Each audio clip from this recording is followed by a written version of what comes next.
Assalamualaikum. Hari ini saya nak share resepi ikan bakar sambal dan air asam.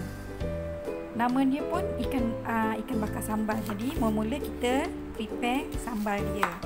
Bahan-bahan yang saya gunakan untuk membuat sambal, saya gunakan 1 biji bawang besar, potong-potong. Ni nak kisar ya, tapi untuk memudahkan kisar tu kita potong-potong dia ya. 1 ulas bawang merah, nak pakai 2 ulas, 3 ulas pun boleh. 2 ulas bawang putih. Bawang putih ni tak boleh lebih lah, nanti pahit pula ya. Serai dalam 2 batang. Kalau tak ada 1 batang pun boleh. Serai ni bahan wajib ya.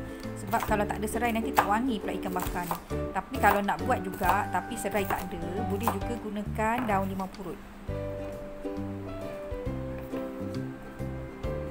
2 genggam cili kering yang telah dibuang biji dan dibersihkan. Sedikit air untuk memudahkan pengisaran. Okey, sekarang kita kisar sampai hancur, sampai lumat dia.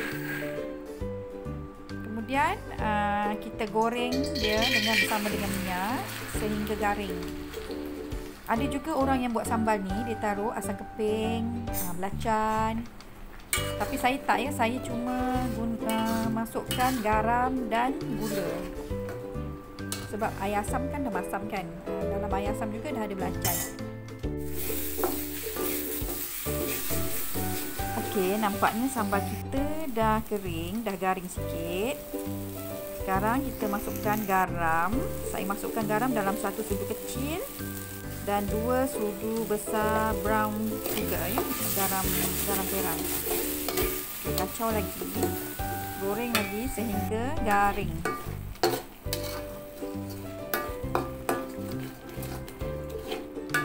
Okay, nampaknya dah hampir garing.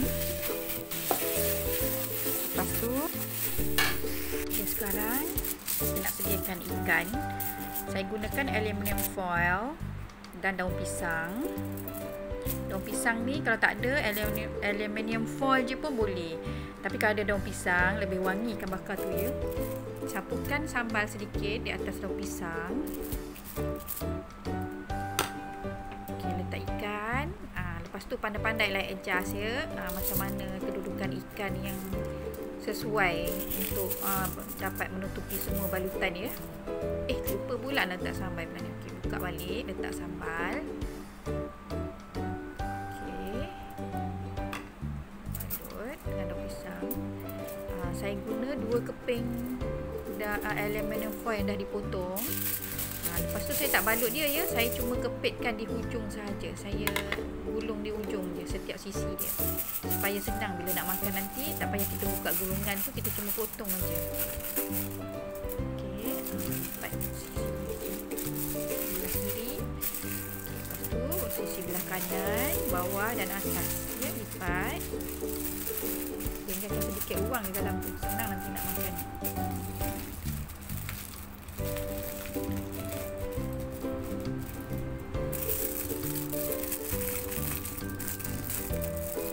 Saya bakar ikan bakar ni dengan menggunakan kuali sebab lebih cepat siap lebih cepat siap dan mudah. Tapi kalau nak bakar guna oven ataupun air fryer, microwave tak boleh lah kalau pakai ni kan, kalau pakai aluminium foil. Boleh juga kalau nak guna air fryer dan oven ya. Saya letak dalam kuali macam ni dan saya tutup supaya pastikan masak sampai dalam. Sebelah tu saya bakar dalam 5 minit hingga 6 minit. Kalau yang suka garing bolehlah 7 minit dengan api yang perlahan. Jangan buat sangat api tu, nanti sambal tu hangus.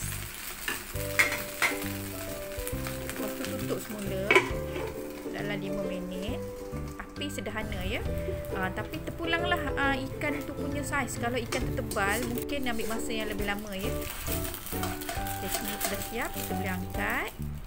Boleh cek tengok ikan tu dah masak belum. Okey, jom kita buka tengok ikan dah masak ke belum. Rasanya dah masak ni.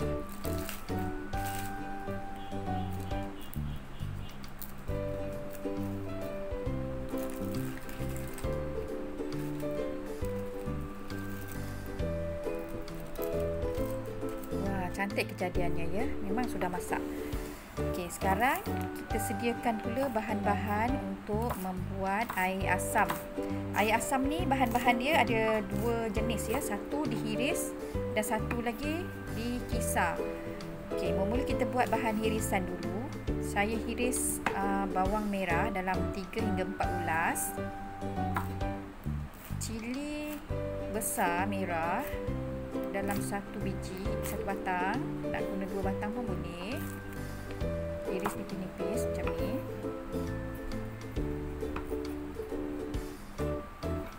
Bagi yang suka pedas, boleh tambahkan cili padi ya. Cili padi saya pergunakan dalam 3 hingga 4 batang sebab saya memang suka makan pedas.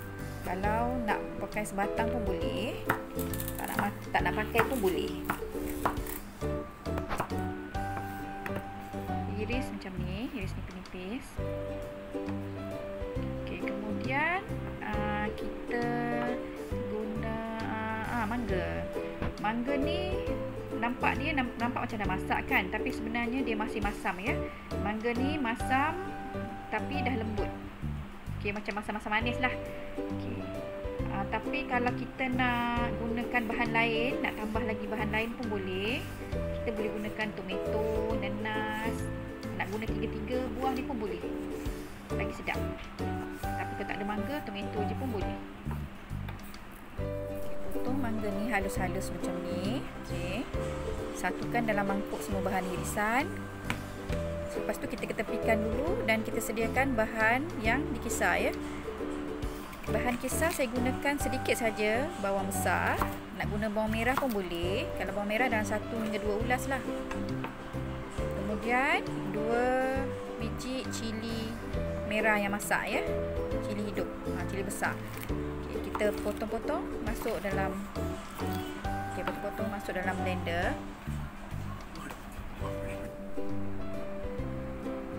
Lepas tu masukkan belacan dalam 1 hingga 2 sudu besar. Masukkan air asam jawa dalam 1 gelas. Air asam jawa yang pekat ya. Kalau tak ada boleh guna juga pati asam jawa paste. Masukkan 2 sudu besar gula brown sugar dan garam dalam setengah sudu kecil. Kita kisar sehingga lumat. Kemudian masukkan bahan kisar tadi dalam mangkuk yang mengandungi bahan-bahan hirisan tadi. Okey. Kacau. Okey, ni dah siap ya. Sekarang kita perlukan tengok macam ni apa dia cantik kan. Sedapnya mangga tu. Okey, sekarang untuk menambah perisa dan kewangian dia, kita boleh perah limau kasturi ataupun limau nipis. Tapi kalau tak ada lemon pun boleh. Macam saya ni, saya gunakan lemon sebab limau kasturi tak ada ya. Selalunya saya gunakan limau kasturi sebab limau kasturi bau dia lebih harum, lebih aroma dia lebih, orang kata peh lah. Okay, macam ni rupa dia. Sedap ni. Bolehlah dihidang bersama ikan bakar. Okay, ini dia ikan bakar yang dah siap. Sedapnya.